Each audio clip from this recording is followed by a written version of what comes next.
Wars Unlimited.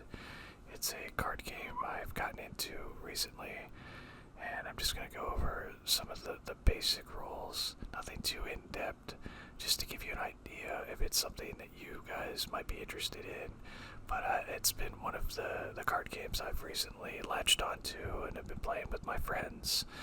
I've created some decks to play with, and I hope that I can win more than I lose, but we'll see.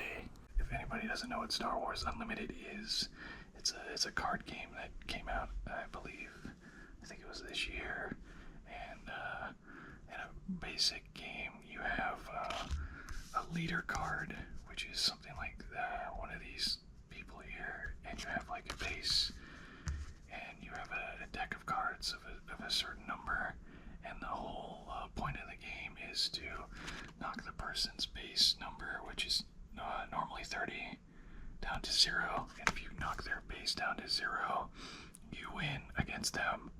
And how you do that is you have certain cards in certain locations on the board. So on one side you'll have the space battles with like spaceships and things like that over on one side, and then you'll have like the ground assault, which is normally like vehicles and like infantry, like stormtroopers and like rebel fighters on one side. And what that is it's like two separate battles are going on.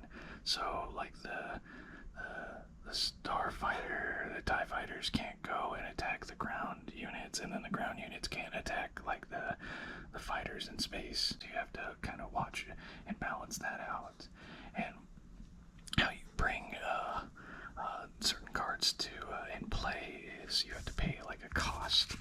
And you'll notice like right here, this card, it costs 6 to bring out. And how you do that is you'll have like a bunch of resources which are from your deck. You'll draw cards and you'll determine if you want to turn that into a resource. And what that really means is like, say you didn't want this card after you drew it in your turn, you would just flip it over and you would tell the people you're playing against it's a resource. And what that does is you would turn it and I guess tap it to use that resource. And if you have the cost of it, you can bring the card into play on ready, and then in the next round the card would be ready to be played. And your resources that you used stay with you. They would be refreshed back for the next round. So that's a way for your resources to grow in every round. You can only play one resource down at a time. You can't put like 4 or 5 cards down and say I want to turn all of these into resources.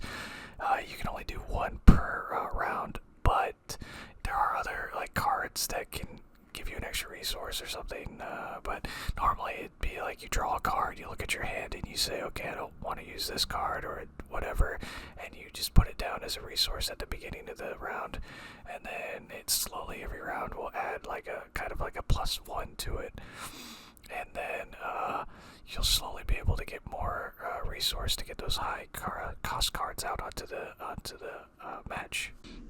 And in a regular game, you'll have like this leader card right here.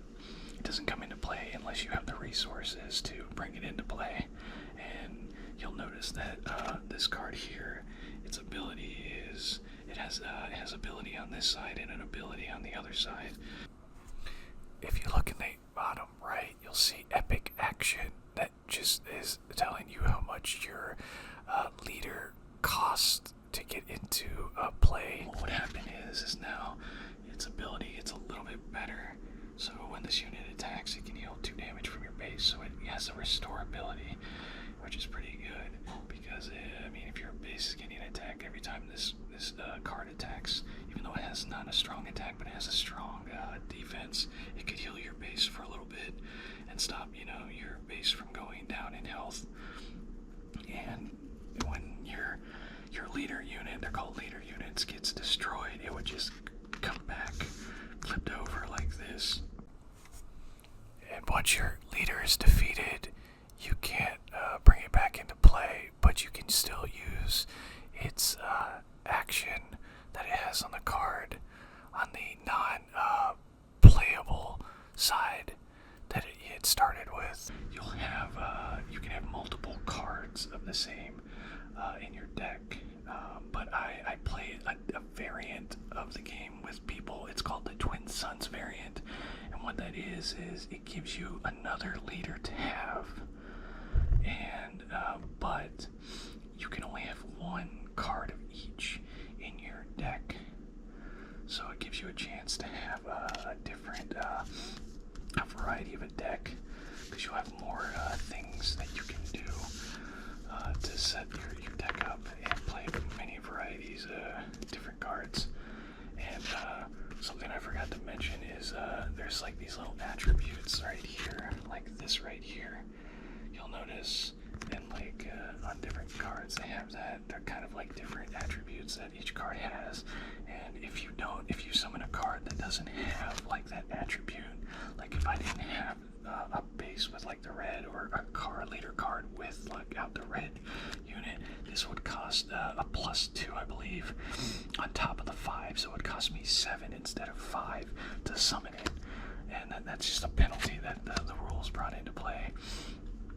So normally you would have your deck centered around the different the attributes you wanted to play. So in like a Twin Sun variant, you get an extra like attribute that you can have to use to make your deck have more variety in it.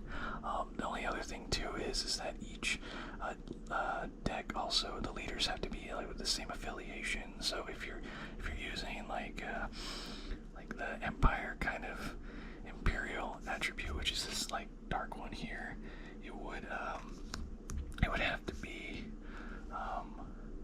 of the same. You can't have like a Rebel attribute, which is like this one right here.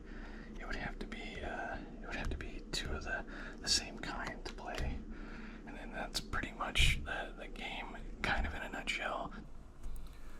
That's a brief overview of Star Wars Unlimited. I will see you guys next time. Bye.